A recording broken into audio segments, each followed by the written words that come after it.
He didn't fire a worker. He pulled the wrong thread. And when the whole company unraveled, everyone finally saw who had been holding it together the entire time. Morning in Chicago. Glass towers. Cold wind. A lobby humming with coffee, card swipes, and nerves. Meet Evan Cole, 32. Quiet. Precise. Operations analyst. He isn't flashy. He's the guy who notices when the numbers breathe wrong. 4 floors up sits Graham Lowell, the boss. Tailored suit. A smile that never reaches his eyes. He likes winners. He likes control more. Today matters. The company rolls out a new logistics platform at noon. If it works, shipping times drop. Margins jump. Investors clap. If it fails, well, Graham doesn't like failure. Evan arrives early. He always does. He checks the servers. He checks the redundancies. He checks the vendor's code he never fully trusted. Something twitches in the data. A delay here. A cache loop there. He flags it. He sends a note to IT. He adds a comment to the rollout doc. Recommend 1-hour soft launch. Monitor latency spikes. No response. Then a ping. From the boss's assistant. Graham wants full go at noon. No stagger. No delays. Evan swallows. He knows the game. Shiny beats safe. Headlines beat footnotes. He updates the dashboard anyway. He builds a quiet, hidden safety net. A switch. A fallback. Just in case. At 11:57, the conference room fills. Executives. The vendor's rep. Marketing with their pre-written victory posts. Graham stands at the head, grinning like a man about to open a new world. Let's make history, he says. Noon. Launch. At first, beautiful. Orders fly in. The map lights up. Green arrows. Happy charts. Then the first crack. A cluster of orders in the Midwest freezes. A warehouse scanner drops offline. A second crack. The East Coast warehouse pings a loop. The platform chokes on duplicates. Refunds start auto-triggering. In the control room, Evan's fingers move, fast, careful. He sees the loop. He sees the source. The vendor's smart batch module. Not smart. Hungry. Eating its own tail. He triggers the soft fallback. The one he hid. Orders begin to reroute through the old system. Not perfect, but breathing. The vendor rep leans in. We didn't authorize that change. Graham's jaw tightens. What did you do, Evan? I kept us alive, Evan says. Calm, even, but the damage is already public. A thread on X. A customer video. Company ruined my launch day order. Marketing panics. Investors call. Graham needs a throat to grab. He finds a quiet one. He finds the one who won't scream. Office. Now. Behind glass, the room feels colder. Graham paces. You undermined the rollout. I warned of latency loops. You went off plan. I prevented a collapse. You embarrassed me. That's the line that matters. Not the system. Not the customers.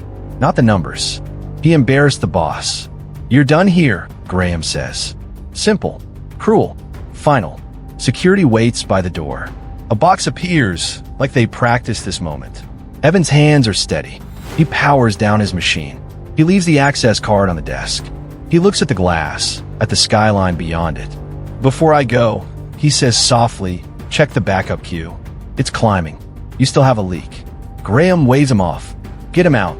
In the elevator, a guard glances at Evan's eyes. What did you do? Kept the lights on, Evan says. He steps into the street. Cold sun, cold air. He doesn't look back. Inside, things worsen. The smart batch glitch regenerates. A bug that replicates under load. Refunds surge. Chargebacks follow. The help desk lights up like a Christmas tree set on fire. IT tries to call Evan's number. Voicemail. They email his personal account. Bounces, policy blocks outside contact. Bounces, policy blocks outside contact. By 3 p.m., the company bleeds 7 figures. The vendor blames usage. Usage blames the vendor. Graham blames Evan. Of course he does. He calls a war room meeting. Who can fix this? Silence. No one knows the fallback the way Evan did. No one studied the vendor's blind spots like Evan did. He wasn't loud. He was necessary. The kind of necessary you only feel when it's gone. At 4:12, a new error message appears. A strange one. A message no one recognizes. Helio, fail-safe armed. Manual auth required. What's Helio? Someone asks. IT scrolls. Find a lock script. Authored by Ecole. Timestamped. Last week. Notes. Final parachute. Use only if vendor loop persists. The room stares. The man that walked out had left him a parachute. The kind with a ripcord only he knows how to pull. Graham's throat goes dry. Get him back. The call reaches Evan as he sits on a bench by the river. He's not angry. He's tired. He answers, "We need you," for words that taste like rust. "I'm no longer employed," he says. "I'll pay your hourly. Whatever you want. That's not the problem." What is? Authority. Trust. Documentation. Silence. Wind over water. "Meet me in the lobby in 20 minutes, Graham says. Back inside, the building feels different. It should. The person holding the thread isn't on payroll anymore. Graham offers a handshake. Evan doesn't take it. "Before I touch a keyboard." Evan says, "We need terms." The executives exchange looks. Desperation cleans arrogance fast. First, Evan says we roll back to safe mode. We issue a statement owning the mistake. No blaming warehouse staff. No blaming customers. We apologize. We compensate. Fine, Graham says. Second, we record everything I do. Knowledge doesn't live in a single head again. You build a culture that documents. Fine. Third, we re-architect with guardrails. No full launches without soft staging. Mandatory. Fine. Finally, Evan says, meeting the boss's eyes, "This isn't about money." Graham blinks. Then what? Respect. Title to match responsibility. Authority to prevent this from ever happening again. And the team. And if I say no, then enjoy the free fall. Helio will time out in 40 minutes. A long breath. A longer beat. Deal, Graham says. They move. War room. Screens. Cables like veins. Evan types quick and exact. He authenticates the Helio failsafe. Explains as he goes. Every step on a shared doc. Every fix mirrored on a whiteboard. Vendor loop originates in the predictive batcher, he says. Why didn't they see it? Someone asks. They designed for demos, Evan answers. Not for the way we actually work. He hits enter. Helio shunts orders into a stable queue. The system exhales.